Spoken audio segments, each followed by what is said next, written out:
گزشتہ شب مکتبہ دارالاسلام کے منیجنگ ڈائریکٹر مولانا عبد المالک مجاہد نے اپنی رہائشگاہ پر دارالاسلام کے اسٹاف اور ریاض کی مقتدر شخصیات کے اعزاز میں ایک تربیتی نشست اور سیرت نبی کے ارشادات اور ہدایات کے حوالے سے اپنے خصوصی خطاب کے دوران کیا۔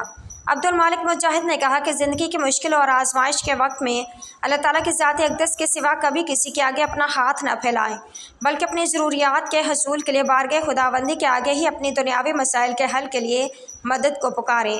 عبد المالک مجاہد نے اپنے خصوصی خطاب میں مزید کہا کہ نوجوان نسل کی تعلیم و تربیت اسلامی روایات اور اخلاقیات کو مد نظر رکھ کر جیسے جو ہمیں روشن مستقبل کی نوید بھی سناتی ہے، اور حضور پاک کی شہرت اور اعلیٰ اخلاقی روایات پر عمل کرنا ہی دراصل ہماری زندگی میں مشعل راہ کی حیثیت رکھتی ہے۔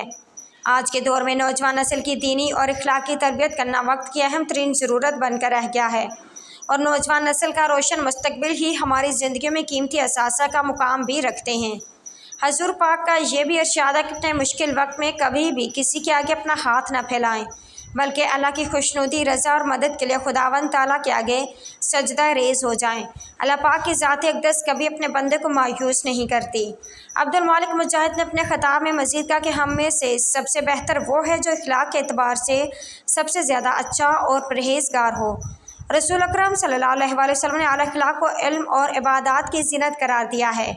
روز قیامت کے دن مومن کے میزان عمل میں کوئی چیز حسن اخلاق سے زیادہ ہرگز باوزن نہیں ہوگی۔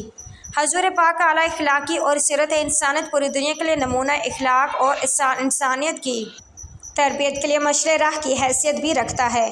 حضور پاک کا اعلیٰ اخلاقی پوری امت اسلامیہ کے لیے لازوال نمونہ اور مثال بھی ہے۔ نوجوان نسل کے اخلاقی سمیت انفرادی اجتماعی زندگی میں ایک مسلمہ حقیقت بھی ہے۔